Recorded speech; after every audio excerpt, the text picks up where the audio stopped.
ரொம்ப வருஷமாக நான் பயணிக்கிறேன்.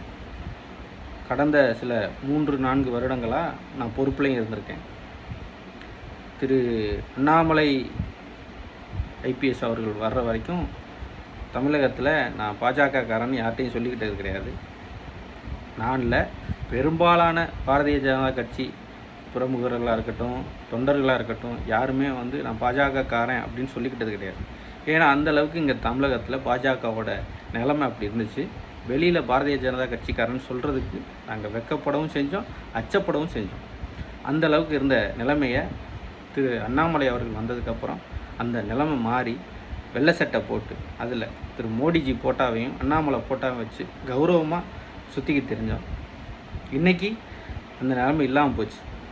அந்த தமிழகத்தில் அந்த பாரதிய ஜனதா கட்சியோட எந்த அளவுக்கு ஆக்ரோஷமான ஒரு பாரதிய ஜனதா கட்சி ஃபீல்டு ஒர்க் பண்ணிச்சோ அது அப்படியே தலைகீழாக மாறி மீண்டும் பழைய பாரதிய ஜனதா கட்சி நிலைமைக்கு போயிடுச்சு.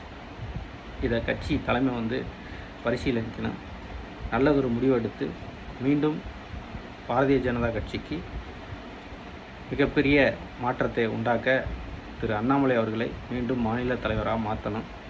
இதுக்கு அண்ணாமலைக்கு முழு சுதந்திரம் கொடுக்கணும். தமிழ்நாட்டில் ஃபீல்டு ஒர்க் பண்ணுறதுக்கு முழு சுதந்திரம், எந்த ஒரு இடையூறு இல்லாமல் அவர் நினைக்கிறத செய்யக்கூடிய அதிகாரத்தை கட்சி மேலிடம் கொடுக்கணும்னு உங்களை தாழ்மையோடு கேட்டுக்கிறேன். நன்றி, வணக்கம். பாரதிய ஜனதா கட்சி, அண்ணாமலை இல்லாத பாரதிய ஜனதா கட்சி தமிழகத்தில் வெத்து பாரதிய ஜனதா கட்சி.